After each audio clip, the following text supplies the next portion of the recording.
There's a brand new TV series on Hulu that can simply be described as the Emilia Perez of television. It's called All's Fair, and there are a lot of great actresses in this. You have Sarah Paulson, Naomi Watts, Glenn Close, checks notes, Kim Kardashian, who also executively produces this.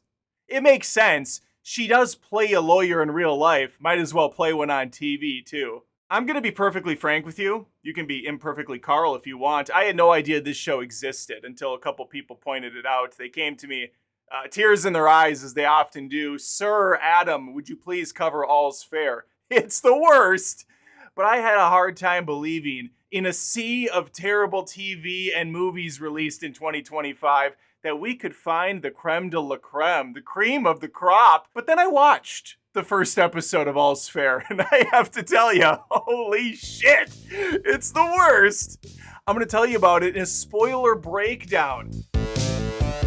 Before I dazzle all of your senses with this riveting recap, if you wouldn't mind hitting the subscribe on YouTube, Spotify, and Apple Podcasts, as I primarily focus on movies here. Occasionally I dip my cock into TV shows. I've been covering the It, Welcome to Derry series. I have a very powerful, strong recap of the Alien Earth Season 1. I heard there's a Season 2. We did it, baby! It's coming back. No, that was bad. Welcome to Derry's okay. I also recently covered the first 2 episodes of Pluribus, which are fantastic, but let's get down to brass tacks. And by the way, if this video does decent numbers, maybe I will even recap the whole season. We open, as all good shows do, with a 10 years earlier flashback. Glenn Close brings the audience up to speed by talking to the gals, but she's really talking to you and I, the gals at home, that for many years, she was the token female attorney at the firm. All these other pompous douchebag lawyer men have been rising to the top and giving her scraps to feed off of. Well, things have changed. Ladies are showing the men how it's done. Anyway, Glenn Close was so damn good at her job, she got to a point where she could afford any dumbass bow she wanted to wear. And boy, how did she. Her protege is Sarah Paulson's character. I don't care to look up the name. We're calling her Sarah Paulson. These ladies are all themselves. Paulson's pissed. Paulson is shot out of a cannon upset because she caught wind that 2 other biznatches are starting their own firm. And those 2 ladies, one Kim K, one Naomi Watts. And you know what they say, waste not, Watts not. They're sick of these men. They're sick of being part of the patriarchy. They're ready to branch out and start their own firm. And guess what, fam? They did. Fast forward 10 years to present day. And here we are in this massive, rich-ass firm with these powerful women. As an aside, there is porno music playing throughout the entirety of this episode. Background percolating sounds. Cocks in my mouth, cocks in my mouth, heaven down with the cocks in my mouth. Slap that vagina, cocks in my mouth. Slap that vagina, cocks in my mouth. For 45 minutes. The bottom line is the women are crushing it. And you know why they are? Because they're a couple of strong female leads. And for a show about lawyers, quite frankly, it's about time. After some Bentley car porn, we arrive at Kim Kardashian's house. Again, she has a character name. I don't care to know it. It's Kim K. She boss bitches her way through her chateau where she's gonna meet up with the hubby. As an aside, I'm barely scraping by myself, trapped underneath a heap of medical debt, but you know what? It's always nice to watch a plastic woman walk around her several $million-dollar mansion. One of many that she has. If Kim's happy, I'm happy. The music accompanying this scene is Someone to Call My Lover by Miss Janet Jackson. It's still a banger. All right, baby, I can't sing it. Kim's boy toy Chase enters the chat. And this stupid fuck forgot their 5th anniversary. Are you out of your mind, sir? There are currently 50 fucking candles lit on that table she's waiting at. Hold up. He was joking, Dre. He remembered and even has a massive rock to put on that finger. This guy had a trick up his sleeve and a ring up his ass. After winning her over, he utters the phrase, and I am not joking, "Come to daddy." And now this is the only way I can achieve climax. He says that, and then the Janet Jackson song kicks back in. Oh my baby, what did skit did it? As a point of observation, short for observation, Kim K's jewelry that's on her person most likely is worth more than my car. Again, you love to see it.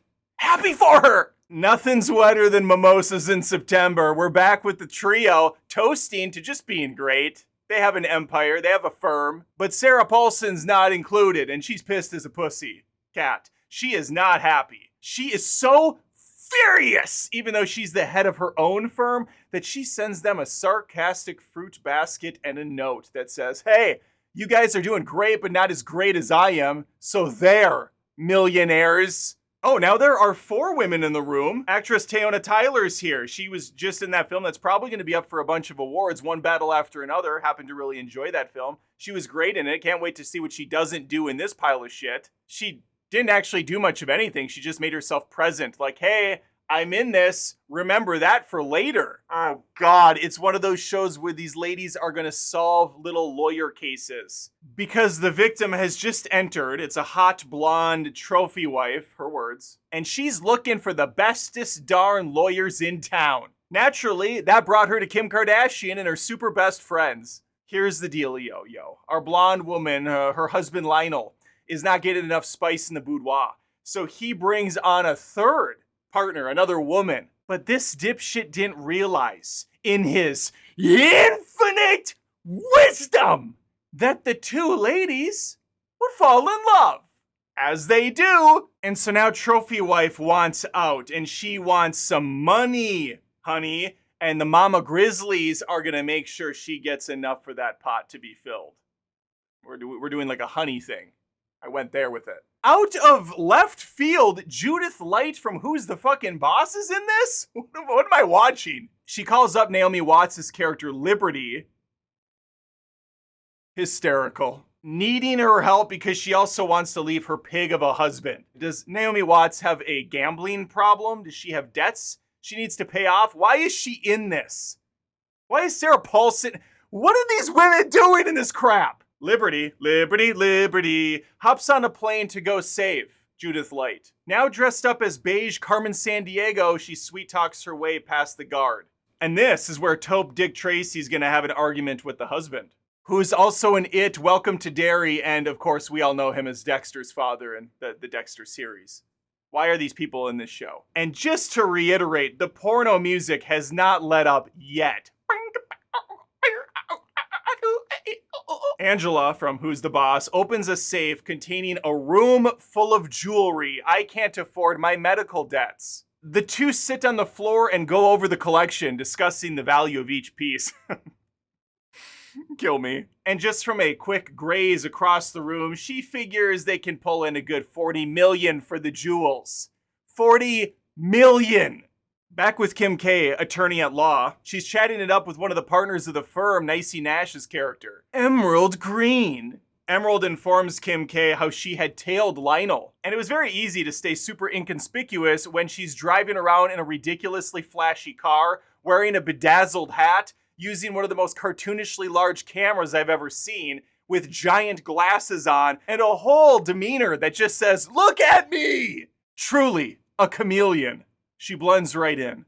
She finds out that this jackass is spending a whole lot of money on a dominatrix. Proud of their accomplishment, the ladies do the gayest high five I've ever seen.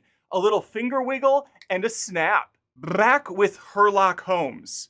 She's escorting her client off the premises. Some say premises. Stupid people. Angela shows her trash husband who really is the boss, with one of the most brutal, scathing remarks to ever punch out of someone's mouth and directly into another's face. She says, and I quote, "Have a good one, babe." Oh, right in the heart. There's a time for love and a time worth living. Take a chance and go fuck yourself. Trinity and this hoe enter the dominatrix's lair. They have a nice little chat, but I have to be honest. This is the first time in 35 minutes that music hasn't been playing, and now I find myself bored and disinterested.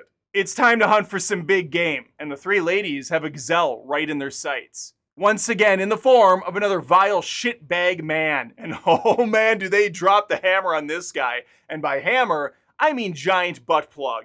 Because they have receipts, folks. They show some of the intel of the photos they have acquired of some of these devices he's into.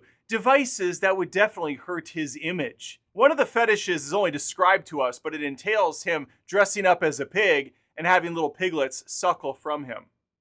Great. Now this is the only way I can achieve climax. I believe a champagne toast is in order. And they have a name for it. Victory Fizz. Kill me. The ladies saved another gal's life. But stinky, it would appear there's not going to be a happy ending for everyone, as Kimberly Kardashian has just found out her husband wants to leave her big ass. A husband that has 3 Super Bowl rings. That statement was just thrown out willy-nilly in a sentence. And might I just add, Kim Kardashian's acting here is out of sight. Wow. Wow, wow, wow, wow, wow, wow, wow! It's really the stuff of legends. Unfortunately, this isn't something they can just talk out with words, because not only is he unhappy, he's also been unfaithful. And there's another woman. How could there be another woman? What is possibly going to be able to top Kim Kardashian? I can only imagine he spotted a somewhat lifelike looking sex doll online, or Megan Fox.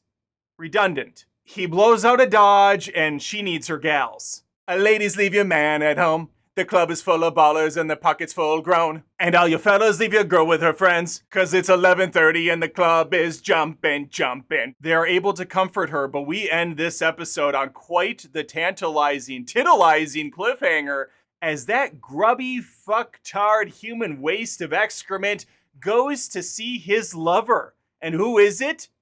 It's the woman we saw in that one scene earlier where I said, make sure to note her for later. Well, this is later. Teyana Taylor is a backstabbing hoe, and now I need to know more. But I just cannot bring myself to do it unless I hear from you in the comments saying, Sir, Adam, please recrap this entire garbage factory. I need to hear more without watching it myself. Think about subbing to the show Adam Does Movies on YouTube, Spotify, Apple Podcast. Share it around. Tell your moms who are probably watching the show and just absolutely eating it up. And there have been several more episodes released since I filmed this one. Plenty of material. You let me know. And hopefully, I see you next time. Take care. All the girls at the party, look at that body, shaking that thing like you ever did see. Got a nice package, alright. I better tan.